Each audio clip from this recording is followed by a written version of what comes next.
Okay, we're now going to show how to take down the NorthernBreeze shelter.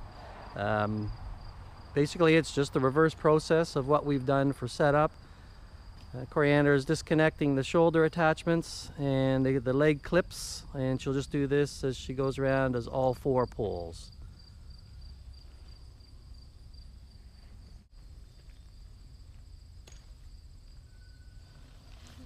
Okay, so now at this point, we're just going to disconnect the pin at the base of this pole, and then at the shoulder, the pole, I'm just going to drop that for packing away, and then move to a second pole.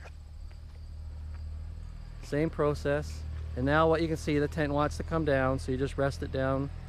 Now you have access to the rest of the shelter, repeating at the remaining 2 poles, and then you can undo the canopy clips and disengage the frame from the center hub.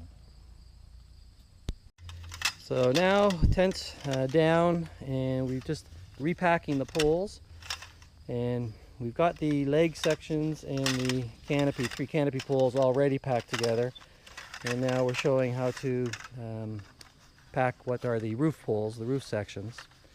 There's a couple wider end cap pockets that we're using on those to fit them over, but you'll see that there's 2 different sizes. What we've chosen to do is tie these 2 ropes together, and it stops the end caps from any chance of them slipping off. And that's not how they come, but just having used the shelters and repacking, we just find this the most secure system. We do this so that the pole ends won't damage the actual pole bags for storage purposes.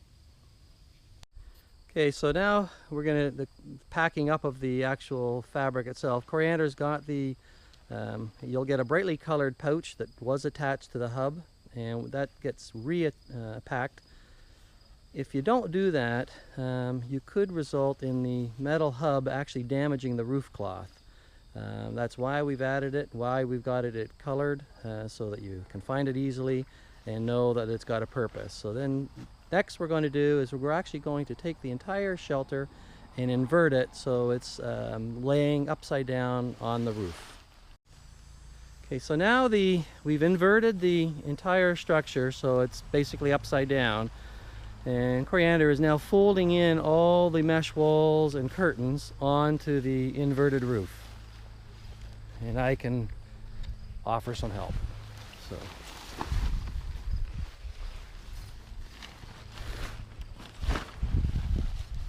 okay, and then at this point it's all in, and we're going to take the one side and just bring it right over, double it up.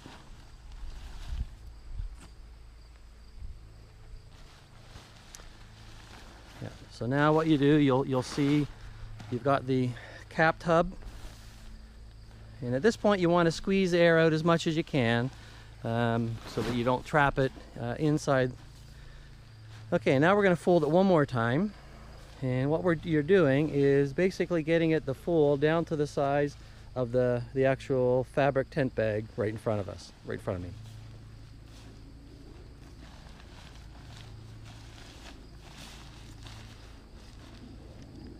Okay.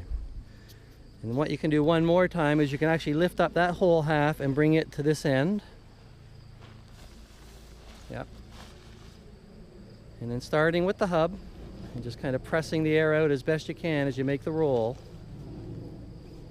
And this is kind of probably maybe the most challenging part in the whole process, but it's not difficult.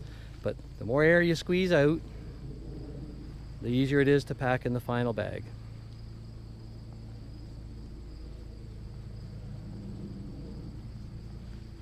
Yeah, you can kind of press on that fabric in front of you to push, yep, squeeze all the air out ahead of time.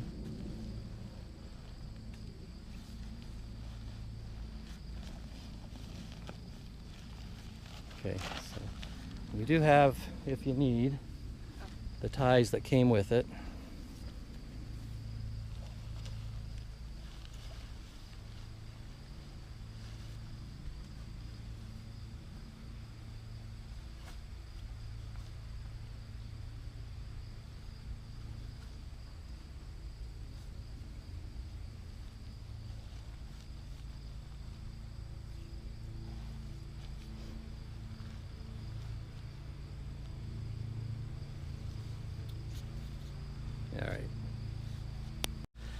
So we've now got the components. We've got the actual shelter fabric in its bag being slipped into the duffel.